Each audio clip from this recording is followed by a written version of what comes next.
You've been lied to. 100 calories isn't always 100 calories.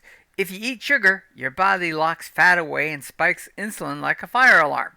But eat protein instead, you build muscle, burn fat, and stay full. Same calories, different biology. Let me show you why calories are not the currency of metabolism, hormones are. Hey everyone, my name is Marc Bates. I'm a metabolic health coach, and this is part of my question and answer series. 100 calories of sugar versus protein. The truth your doctor never told you. Let's get to the question.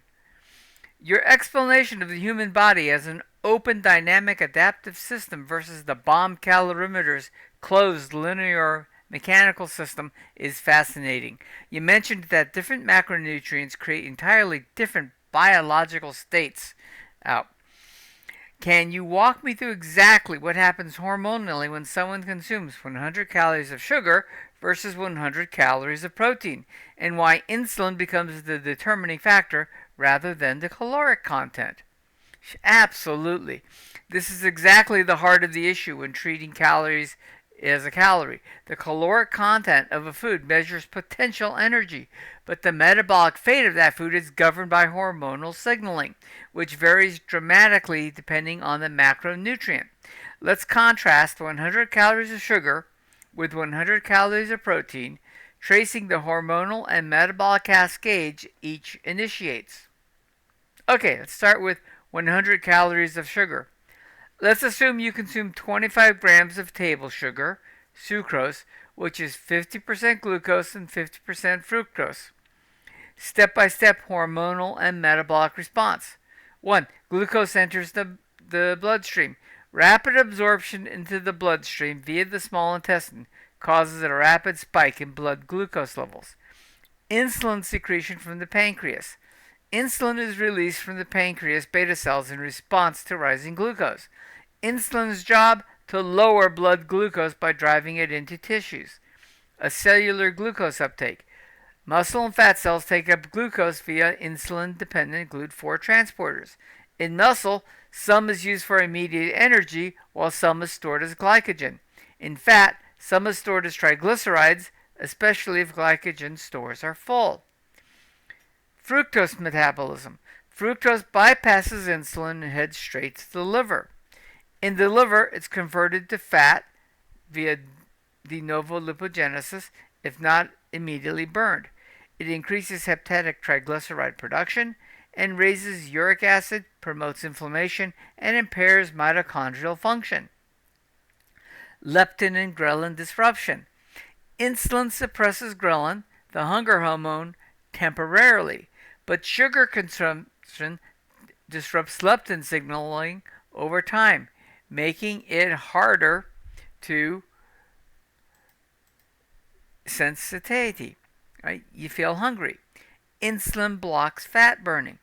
High insulin inhibits hormone-sensitive lipase, locking fat in adipose tissue. The body is now in fat storage mode, not fat burning mode. Result: a quick surge of energy followed by a crash, increased fat storage, more hunger later, and metabolic inflexibility if repeated. Okay, what if we did 100 calories of protein? Let's say you eat 25 grams of lean protein. Here's the step-by-step hormonal and metabolic response. 1. Slow digestion. Protein digestion is slower and begins in the stomach via pepsin, then continues in the small intestine. No spike in blood glucose. Minimal insulin release. Protein stimulates a modest insulin release, especially certain amino acids like leucine and arginine. Well, this is required because you need insulin to have your cells take up these amino acids to build. However, unlike carbs, proteins also stimulates glucagon, which counters insulin's effects. Glucagon, the forgotten hormone. Glucagon raises blood glucose by stimulating glycogen breakdown in the liver and gluconeogenesis, making new glucose from amino acids. This keeps blood sugar stable without triggering hyperglycemia or fat storage. Muscle protein synthesis. Amino acids enter cells and activate mTOR, promoting muscle building and repair. In physically active individuals, this leads to lean muscle gain, not fat gain. high thermic effect. Protein has a thermic effect of 20 to 30%, i.e., 20 to 30% of the calories are burned just processing it. This increases satiety and total energy expenditure. And satiety signals. Protein strongly stimulates cholecystokinin, CCK, and peptide YY, PYY, and leptin. These increase satiety and naturally reduce appetite at subsequent meals.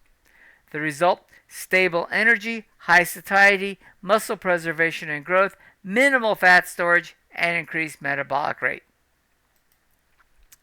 So why insulin, not calories, is the dominant regulator? Well, if you look at what happens with the functions, blood sugar control, in a sugar-fed state, you get high insulin, you get rapid glucose clearance. In a low or moderate insulin, protein-fed state, you get stable glucose production and usage.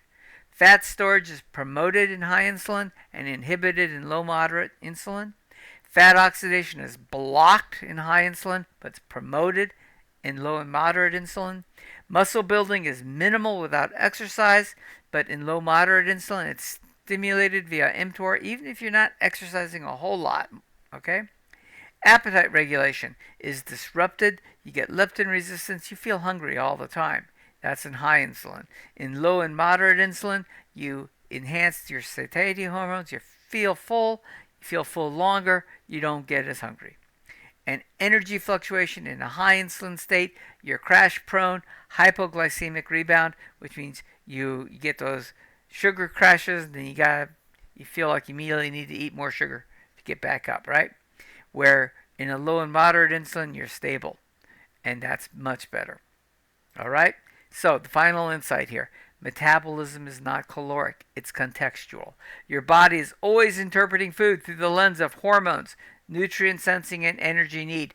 Two foods with identical calorie values can produce different storage versus oxidation decisions, different effects on hunger, satiety, and craving, different long-term impacts on weight, inflammation, and insulin sensitivity, which means insulin, not calories, is the determinant of whether energy is stored or burned. All right, thanks for watching, everyone. If you have any comments or questions, please put them in the appropriate section. Also, this is a community. I'm here to try to answer your questions. So as always, if there's something you want me to cover, let me know in the comments, and I'll work on it right away for you, okay? The other things, if you haven't done so, please like, share, subscribe. It helps the channel a great deal. And share this with somebody. You can help a lot of people that way. I appreciate it. Thank you.